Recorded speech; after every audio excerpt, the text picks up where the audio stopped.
রূপগঞ্জে দিন দিন বেড়ে চলেছে কিশোর গ্যাংয়ের দৌরাত্ম্য। রাজনৈতিক দলের ছত্রছায়ায় করছে নানা অপকর্ম। সম্প্রতি কিশোর গ্যাংয়ের হামলায় গুরুতর আহত হয়েছেন কলেজ শিক্ষার্থী সাকিব।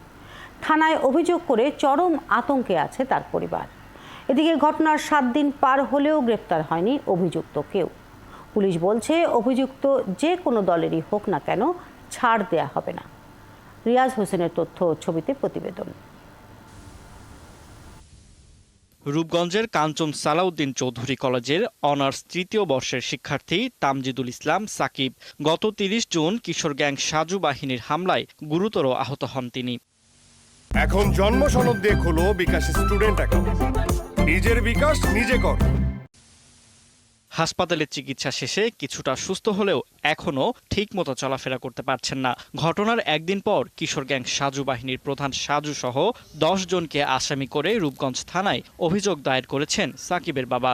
আর এরপর থেকেই তাদের বাড়ির আশেপাশে অস্ত্র নিয়ে মহড়া দিচ্ছে অভিযুক্তরা। 20-25 জনের মতো অনেকে দা বটি টেরা এগুলা নিয়ে আমার উপরে হামলা করে। অনেক মানুষ ছিল। বেরিয়ে দেখে আমার ছেলের মাইরা ফালায় রাখছে।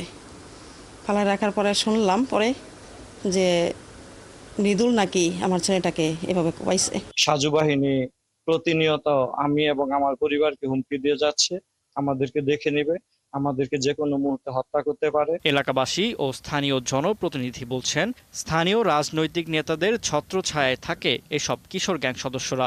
আর তাদের প্রতিবাদ করতে গেলেই নির্যাতনের শিকার হতে হয়। এই মাদক গ্রুপে একটা কিশোর গ্যাং তৈরি করছে। এরা দাও বটি নিয়ে সবসময় চলাফেরা করে, মানুষকে ভয়ভীতি প্রদর্শন করে। একটা বাহিনী আছে 20-30 জনের। কোনো সামান্য কোনো বিষয় হইলেই এরা অস্ত্র শস্ত্র নিয়ে মহড়া দেয়। সামান্য কোনো ব্যাপার হইলেই লোকজনরা মারধর করে। এরা মাদক জুয়া পুরোটাই নিয়ন্ত্রণ করে, সবসময় চালায়। এ বিষয়ে পুলিশ বলছে অভিযুক্ত কিশোর গ্যাং সদস্যদের ধরতে অভিযান চলছে। অপরাধী যেই হোক কাউকেই ছাড় দেয়া হবে না। যে অভিযোগের কথাটা বলেছেন কাঞ্চনের বিষয়, সেটা একটা অভিযোগ পেয়েছি এবং অলরেডি আমরা তদন্ত কার্যক্রম শুরু করেছি। এটা অবশ্যই আইনানুগ ব্যবস্থা নেওয়া হবে।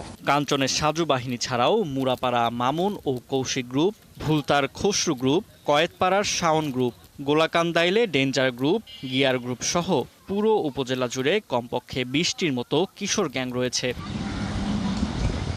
ফারদিন নীরব, 71।